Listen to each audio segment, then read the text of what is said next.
ای پروردګاره هغوی خواره کړه. ای پروردګاره هغوی یو په بیل بیل ډول له پښو وغورځوه. ای پروردګاره هیڅ یو یې ژوندی مه پاتې کوه. کله چې حضرت خبیب رضی الله تعالی عنه دا دعاګانې وکړې، مشرکان د هغه له دعا څخه دومره وویرېدل چې ځانونه یې پر ځمکه وغورځول او خپل غوږونه یې ونیول څو هغه دعاګانې وانوري چې حضرت خبیب رضی الله تعالی عنه یې کوي. او الله رب العزت د حضرت خبیب رضی الله تعالی عنه دا دعاګانې قبولې کړې. الله هغوی ټول نیست و نابود کړ. د مشرکانو راسته عقلونه او لرزېدلي او ویرېدلي زړونه وګورئ چې څرنګه یې خپل سرونه له ویرې پر ځمکه کېښودل او خپل غوږونه یې په لاسو سره ونیول.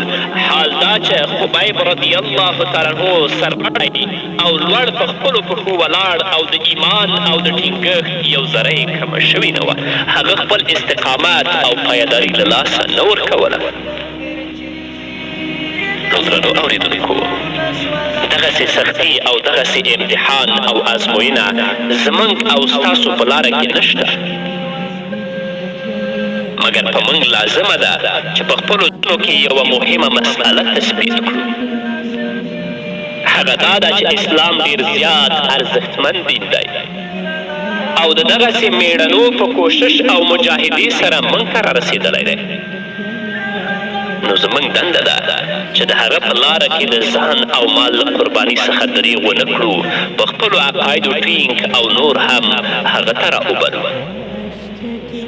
حضرت خبیب رضی الله تعالی عنه په خپل عقیده باندې په خپل اسلام باندې پایداري وروښودله. الله رب العزت هغه ته عزت د دنیا او د آخرت ور په برخه کړ.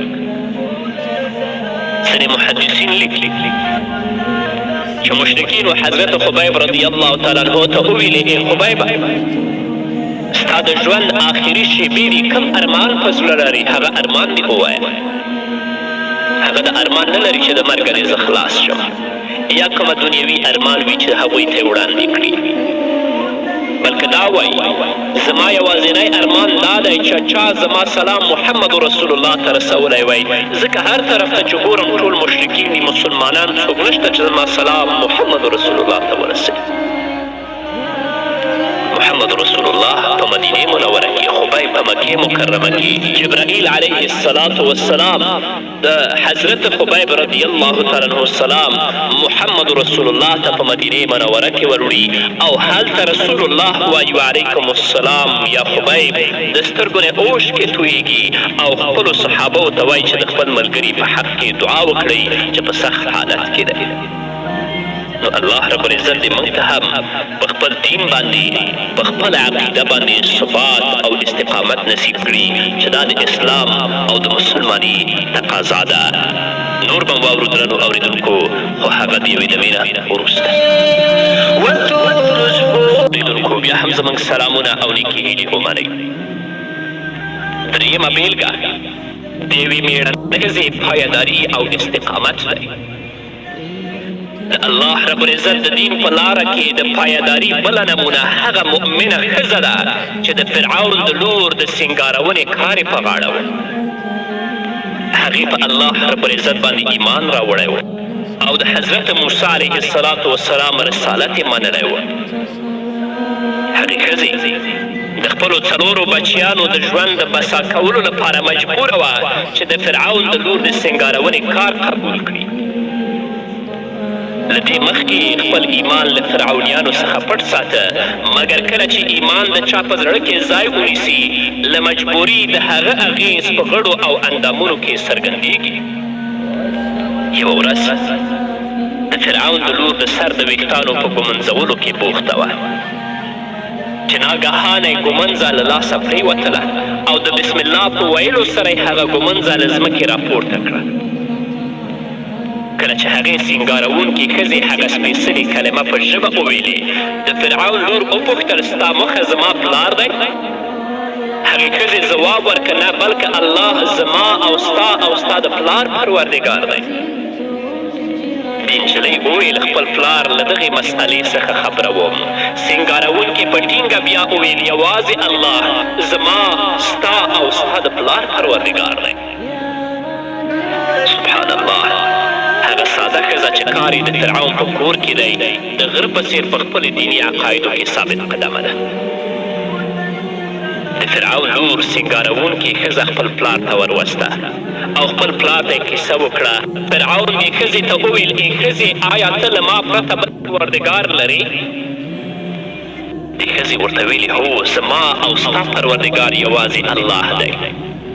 فرعون د دې لپاره چې هغه ښځه له خپلې عقیدې څخه واړوي په پوښتنو پیل وکړه او ویل آیا ته اولاد هم لرې؟ ویې ویل هو 4 بچیان لرم او په هغوی کې یو ماشوم دی چې هغه تی خورونکی دی شودې خوري. فرعون امر وکړه چې د دې ښځې بچیان راولئ. کله چې فرعونیانو د هغې ښځې بچیان راوستل بیا فرعون وپوښتل آیا له ما پرته بل پروردګار لرې؟ ښځې بیا وویل زما او ستا پروردګار یوازې الله دی. فرعون وویل یو مسي دیګی راوړئ او په هغه کې غوړي ګرم کړئ. فرعون له هغې ښځې څخه لومړنی زوی واخیست او د هغه له مور څخه یې وپوښتل آیا له ما څخه پرته بل پروردګار لرې؟ ښځې په ټینګه هغه ماغه ځواب ورته تکرار که. فرعون په پوره بېرحمۍ سره هلک اور ته وغورځوه. د هلک د چیغو او په اور کې د هغه د سوځېدو غږ اورېدل کېده. فرعون بیا خپله پوښتنه تکرار کړه او مېړنۍ ښځې هماغه ځواب ورته وړاندې کړ. فرعون د هغې دویم زوی په اور کې واچوه او بیا یې د هغې دریم زوی مېړنۍ ښځې برعکس د دې چې د زړه ټوټې په اور کې سوځېدلې وې په خپله عقیده ثابت قدمه وه. وګورئ درنو اورېدونکو پایداري ننداره کړئ. د الله رب العزت شکر دی چې زموږ بچیان جوړ دي او په خوښي او مستي سره ژوند کوو. لږ تر لږه باید دغه احساس ولرو چې د الله رب العزت د دین په وړاندې مسؤول یو. څه چې له ما او ستاسو څخه غوښتل شوي دي د الله د دین په ملاتړ کې یوازې ټینګښت او ثابت قدمي ده. نو راځئ څو ثابت قدمه اوسو. اوس هغې موحدې ښځې پاتې ناراموونکې مګر عبرتناکه کیسه واورئ. د 4م بچي وار را ورسېده. دا هغه بچی دی چې د خپل مور شیدې خوري د مور په غېږ کې دی. فرعون غوښتل چې د دغه ماشوم په واسطه د هغه مور له حقیقي ایمان څخه راواړوي. د مور زړه چې څو شېبې مخکې د خپل زړه 3 ټوټې له لاسه ورکړې وې په شدت سره په لړزېدو شه او چیغه یې وکړه نه هغه داسې ماشوم دی چې هغه تی خوري هغه شودې خوري دا مه سوځوئ. کله چې رسول الله صلی الله علیه وسلم دا حدیث بیانو وی فرمایل چې دغه تیخو ماشوم د عیسی په څېر په زانګو کې په خبرو راغی او خپلې مور ته یې وویل ای مورجانې ټینګه او ثابت قدمه اوسه ته پر حق یې مه کېږه. فرعونیانو ماشوم راپورته که او اور ته یې وغورځوه.